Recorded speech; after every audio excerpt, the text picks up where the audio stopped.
செய்தி. வணக்கம். விவி செய்திகளுக்காக ஊர் செய்திகள் வாசிப்பது திருதி. ராணிப்பேட்டை மாவட்டம் ஷோலிங்கர் நகராட்சியில் 8வது வார்டில் உள்ள பொதுமக்களுக்கு தேவையான அடிப்படை வசதிகள் குறித்து நகரசபா கூட்டம் நடைபெற்றது. இக்கூட்டத்தில் வார்டு கவுன்சிலர் டி கோபால் தலைமை தாங்கினார். நகராட்சி பொறியாளர் கணேசன் முன்னிலை வகித்தார். கூட்டத்தில் வார்டில் உள்ள அனைத்து தெருமுனையில் அனைத்து பள்ளி பேருந்துகள் ஒன்றன் பின் ஒன்றாக நிறுத்தி மாணவ மாணவிகளை ஏற்றி செல்வது இறக்கிவிட்டு செல்வதாலும் பேருந்துகள் வேகமாக வருவதாலும் பொதுமக்கள் மிகவும் அவதிப்படுகின்றனர். இதனை நகராட்சி நிர்வாகம் ஒழுங்குமுறைப்படுத்த வேண்டும். போர்டின்பேட்டை பாட்டிக்குளம் பகுதியில் வேக தடை அமைக்க வேண்டும்.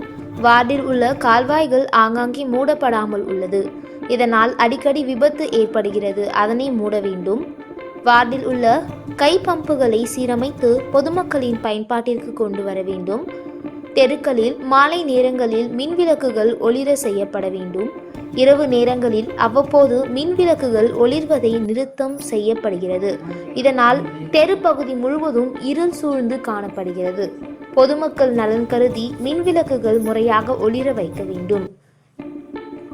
ஏரி கடைவாசல் பாலம் பகுதியில் அப்பகுதி மக்கள் குப்பைகளை கொட்டி சுகாதார சீர்கேடு ஏற்படுத்துகின்றனர். இதனை நகராட்சி நிர்வாகம் பொதுமக்களுக்கு விழிப்புணர்வு ஏற்படுத்த வேண்டும். மேலும் குப்பைகளை முறையாக தூய்மை பணியாளர்களிடம் வழங்க நடவடிக்கை எடுக்க வேண்டும்.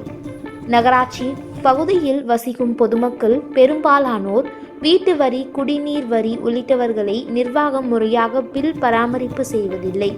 தாங்கள் வரி கட்டணம் செலுத்தினால் அது வேறு ஒரு பெயரில் பில் நம்பர் வருகிறது. இதனை முறையாக நகராட்சி நிர்வாகம் சீர்படுத்த வேண்டும் உள்ளிட்ட பல்வேறு கோரிக்கைகளை நகரசபா கூட்டத்தில் முன்வைத்தனர்.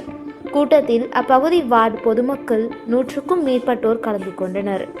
விவி செய்திகளுக்காக விஜய் மற்றும் பாஸ்கர்.